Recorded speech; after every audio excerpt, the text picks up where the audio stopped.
Lena inoveli yethu esiyibhalele uSandile Thwala kanye noMinenhle Mtshali phansi kwesihloko esithi Impi Yezigodi Oyaya isahluko se-16 season 1. Sala bantu zebantwini. Imini siqhatha magade sale bowaduba umfoka nangu belana bemkhomba bembeka amabala.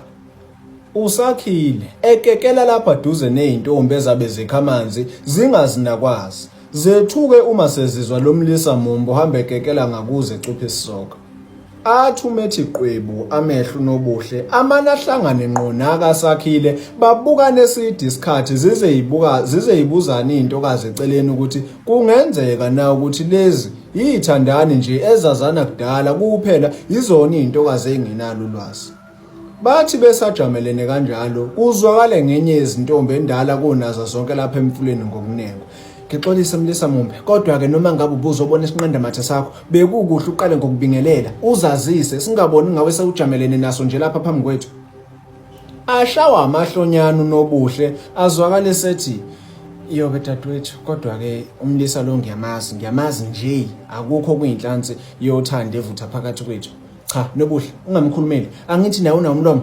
Uqhuba lo dade omdala lapha emfuleni ngaleyo nkathi usakhile usezama izikhawe eziningana ukuncisha unobuhle amehlo kodwa kuyala kuthi noma kukhulunywa lapha phambi kwakhe akezwa nokuzwa inhliziyo yakhe usefisa ngabe useyenekelele lesihlophekazi sentombi. Yebo dadwethu unawo unobuhle ephendule efaka ikhanda phansi ngakho ke myeke ayikhulumele. Udade omdala ebuka usakhile emehlweni elindele ukubazazisa. Cha yobe nkosazana enhle iphutha lingakimi ngicela uxolo ngileyo ndawo lena kuyona indlela engifundiswe ngayo nalapho ngiphuma khona nje ngibathela ihlazo kahle ngalesi sento sami okuyikho ukuthi amaqaphelo ami ngithema ngabe ngifika la akhangwa yenye ezimbaleni ithukuse khona lapha emfuleni ongafunga nichelela ubusuku nemini ngalamanzi ami ntoto wabuka nje kodwa ke igama ngusakhile ngwakakhumali isibongo ngisuka ngapha endaweni yaseMpaphala. Asho usakhile aphakamisa amehlo eyibheka ngqo lembala kakhuluma ngayo. Unalo nolimo linothile kulula nokuziphongela ngesho belomlomo kulungile. Mhlamba ngikudedele nawo leyo mbali le kodwa ke phela lokho akusho ukuthi usungavela unethezeke nje sinoma isikanjani. Ukhumbula ukuthi unemzuzu embalwa ngoba kufanele sihambile njengekudala. Abonga ithuba kule nkosazana usakhile ebese thathisa ngenkulumo. Ngaleyo nkathi izintombi zonke zazikhona zashenxele eceleni ukuze ibadedele isikhalo esikahle sokuthi bekwazi ukubhonga udaba lwabo.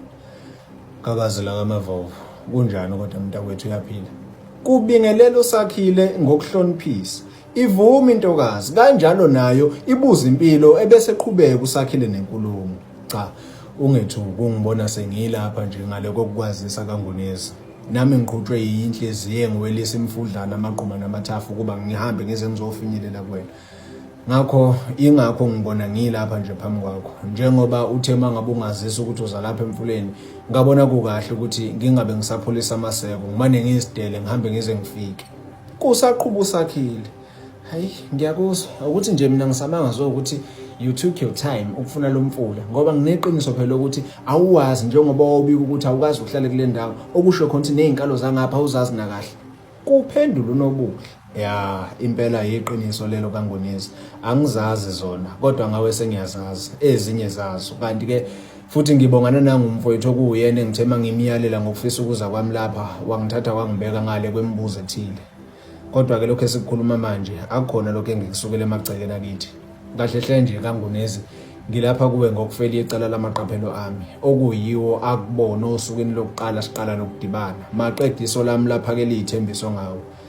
Ungizwe kahle Khabazela uma ngithi njengoba ngiyilapha ngiyisithunywa okusho khona ukuthi isithunywa nangelilodwa ilanga asikaze some. Yize ke inkulumo yami kuwe ingahamba mhlambe ingahlabi kahle esikhonkosini ngenxa yobhimbi bamagama angisile egage emlonyeni. Kodwa ke kahle lamagama engiwakhulumayo aphekezele lithile. Kuqhuba usakhile. Ngenkulu into embeko nenhlonipho angiqondi ukuthi ngabe ubhuti uzama ukudlulisa muphi umyalezo. Inkulumo yakhe izwakala yazi icashisa iphuzo elisemqoka noma mina ngingeke ngalazi ukuthi lona liphi. Kodwa ke ngingakusho ngingananazi ukuthi iyathemeleza inkulumo yakho bhuti. Bengicela nje ukuthi ungibekele yona ngokusobala ngoba uyabona ukuthi nesikhathi siyahamba kanti nodade wethu laba abadala kunami bangahamba noma kunini kusuka manje. Kube kunobuhle emntshontsha ngamehlo. Yobe kaNgunezi Kahle hle iqiniso lithi njengoba ngiyilana nje isifiso sami ukukuvezela ubumsulwa benhliziyo yami ngawe. Ngifisa wazi ukuthi yize ngingakalithola ithuba elanele kunaleli esengikwaze lona, kodwa ngingasho ngingananazi ukuthi wehlukile ningini. Okuyikho futhi okwenze wagqama kwawami amaqaphelo. Angeke ngalibeka ngembaba ngithi ngiyakuthanda ngoba hlezi lingangisinda lelo gama liphinde liphekezelwe imibuzo engaphezulu kwami. Yingakho ngeke ngikwazi ukuliphimisa njengoba linjalo. Kodwa ngifisa ukukwazisa ukuthi ngawe ngingapheleliswa ngazo zonke izindlela neminxa yempilo yami. Uma ngabe uBhuti engapheleliswa ngazo zonke izindlela neminxa yempilo, uma ngabe ngaba nami empilweni yakhe, uqonda ukuthi sonke lesikhathi uBhuti bengaphelele. Ephendula uNobuhle esaqhubeka nokufaka ikhanda phansi ngenkulu inhlonipho, ebese eqhubeka uSakhile nenkulumo. Impela kunjalo. Kangiphelele sidalo. Ngifana nesidalwa nje sikaNkulunkulu kanjalo futhi nasemndenini wakithi kulaba sebelelo thuni lomhlaba ngiyafana nolahliwe. Iqiniso lithi kaNgonezi nginomuzwa onzulu nami engeke ngakwazi ukuchazela omunye umuntu ukuthi uzwakala kanjani kimi. Kodwa engikwazi ukuthi selokhu ngazalwa ubaba nomama angikaze ngihlasele umuzwa njengalona. Ngiyoqala ngawe selokhu ngakubona. Khona ngizamile ukufela ngaphakathi. Kwasho khona ukuthi nokufika kwawo lo muzwa angizikhethelanga, wamane wangehlisa ehla ngenhla nje ngingalindele. Manje kunakho ukuhloba ngamandla njalo uma ngabe ngizama ukulwisana nawe. Njengoba ngilapha kuwe kaNgonezi ngizwe ilahla, ngizwe idela, ngizokuvulela ubumsulwa benhliziyo yami. Ngiphinde ngizicelela imvumo yokuvumela lo muzwa engeke ngawubiza ngothando ngoba kangilwazi futhi nencazelo yalo kangilwazi. Kodwa nginesiqiniseko sokuthi uma ngabe kuyilo uthando lolo oluzwakala la enhlizweni yami, cha, lunamandla njengokufa. Ahleke kancane uNobuhle ebese ephendula, cha, ngiyakuzwa, yize kukhona la ubuye ungilahle khona-ke, ikakhulu la usuthi unomuzwa ongawazi nawe ukuthi ungawuqamba ukuthini, kodwa kuyawuzwa enhlizweni yakho. Mina ngizokwazi ngani ukuthi ukhuluma ngani? Iqiniso lithi kaNgonezi kahle kahle nje kulahleka wona amagama okuchaza lempica abadala yomuzwa eseyehlule izindathane zababhali. Futhi-ke kulahlekeni kwalawo magama ngisola wena kaNgonezi. Ubuwena bungivumele ngithukulule konke ngomlomo wami okusenhlizweni yami njengoba ufana nesibani nje esikhanyisa impilo yami songwe kahle ngelihle kusasa leli. kaNgonezi ungifanele ngakho konke. Uyilo hlobo lomuntu wesifazane nanoma yimuphi umuntu wesilisa angafisa ukuba nalo, ikakhulu la esehlongoza ukuvusa umuzwa kubo ngoba kahle kahle uyincazelo ephelele yobuhlo bahamba nengqondo. Kuqhuba uSakhile. Bathi besakhuluma kanjalo kuzwakale ngenye yezintombi ezihamba noNobuhle sikhalaza ngesikhathi esinikwe laba ababili ukuthi bekhulume. Hayi, njengoba uzwala nje mfoka Khumalo sebeyakhalaza odadewethu ngesikhathi esisikhulumile, ngakho ngikuphi imizuzu nje emibili kuphela bese ngicela ukuba indlela.